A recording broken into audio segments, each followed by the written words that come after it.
Welcome back to my channel. तो मैं काफ़ी दिन के बाद ये चैप्टर अपलोड कर रही हूँ। काफ़ी लोगों को इसका इंतज़ार था। तो यहाँ पे नेक्स्ट चैप्टर में हमें दिखाया जाता है जो हमारा यहाँ पे पाक रहता है वो बहुत ज़्यादा गुस्से में रहता है क्योंकि वो जो जुनवू है उससे बहुत ज़्यादा जेलस हो रहा है। तो यहाँ पे उसे वो सोच रहा होता है कि इसे रास्ते से कैसे हटाया जाए। और जियोन जो रहता है उसको तो ये सब पता ही नहीं रहता, बिकॉज जियोन ने जो है अपने मन में ऐसा सब कुछ सोचा ही नहीं है।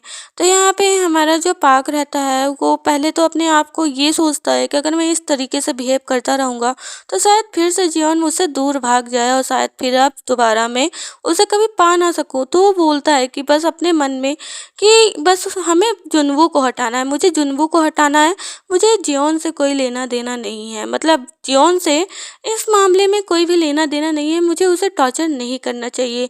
ये सब सोच कर यहाँ पे वो अपने आप को माइंड से रिलैक्स करता है।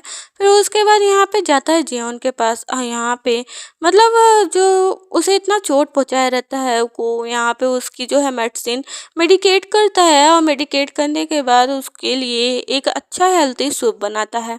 तो यहाँ पे हमारा तो जो जियोन रहता है वो सूप को पीता है। फिर उसके बाद कहता है कि आज मेरा क्लब जाने का मन नहीं है। तो यहाँ पे पाक बोलता है कि बिल्कुल आपका मन नहीं है तो हम नहीं जाएंगे। तो यहाँ पे हमारा जो पाक रहता है वो कहता है कि चलो कहीं घूमने चलते हैं। तो हमारा जियोन तुरंत मान जाता है क्योंकि उसका भी मन रहता है कि वो भी कहीं घूमने चले, क्योंकि काम और ये सब में वो बहुत ज़्यादा उलझ चुका है। तो यहाँ पे वो कहता है कि तो हम लोग कहाँ चलेंगे। तो यहाँ पे पाक बोलता है कहीं पिकनिक पे चलें। तो यहाँ पे वो कहता है हाँ हाँ बिल्कुल पिकनिक पे चलते हैं। तो यहाँ पे वो लोग एक जो है जगह जो है प्लेस को डिसाइड करते हैं। डिसाइड करने के बाद फिर कहते हैं कि हमें क्या क्या यहाँ पे जो है लेना चाहिए। तो यहाँ पे जो हमारा जियोन रहता है वो तो पूरा प्रिपरेशन किया रहता है, मतलब पूरा बकेट को ही 2-3 बकेट वो ले लेता है। तो यहाँ पे पाक हंसने लगता है। वो कहता है कि आप एक वुमेन की तरह बिहेव कर रहे हो। तो यहाँ पे वो कहता है कि तुम्हारा क्या मतलब है मैं एक वुमेन की तरह बिहेव कर रहा हूँ। जब भी कोई यहाँ पे पिकनिक पे जाता है तो ऐसे ही सब तैयारी करते हैं ना। तो यहाँ पे पाक कहता है कि अच्छा तो आपने क्या क्या लिया है, मुझे देखने तो दो कि हाँ हमारी ज़रूरत के सामान कितने हैं। तो यहाँ पे जैसे वो देखना स्टार्ट करता है इसमें बहुत सारे कुकीज़ होते हैं, किसी में चॉकलेट होते हैं, तो किसी में बहुत सारे जो है फास्ट फूड होते हैं, तो किसी में कुछ ना कुछ खाने ही वाला ज़्यादा होता है।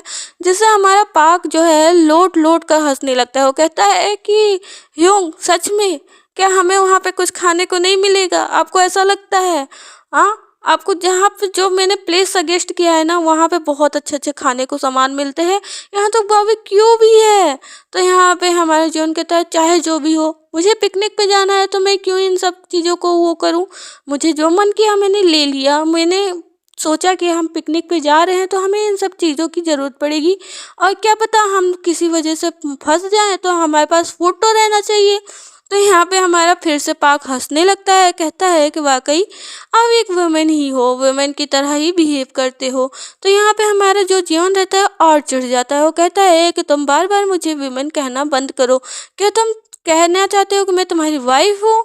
तो यहाँ पे हमारा जो पाक रहता है बिल्कुल शॉकिंग वे में देखने लगता है क्योंकि यहाँ तक तो उसने सोचा ही नहीं था। फिर उसके माइंड में तुरंत विचार आता है कि सच में अगर ये वाइफ हो मतलब मेरे हम अगर मैं इनसे शादी कर लूँ तो ये पूरी लाइफ मेरे साथ रहेंगे। लेकिन जियोन ने तो ये सब सोचा ही नहीं था। तो यहाँ पे अब पाक के मन में तो ये बात आ चुकी है मैरिड की, लेकिन जियोन के मन में नहीं आया है। यहाँ पे टाइम पास करने के लिए जियोन मतलब वो यही सोचता है कि कभी ना कभी इसका मन भर जाएगा तो मुझे ये छोड़ ही देगा। लेकिन यहाँ पे पाक का तो कुछ और ही इरादा हो चुका है। तो ये स्टोरी तो और भी इंटरेस्टिंग होने वाली है। क्या हमारे पाक की और जियोन की क्या मैरिड हो पाएगी वो तो हमें आगे ही पता चलेगा। ये लोग निकल चुके होते हैं पिकनिक के लिए। तो पसंद आए तो कमेंट में ज़रूर बताना और चैनल को प्लीज़ सब्सक्राइब कर लेना। Thank you for watching.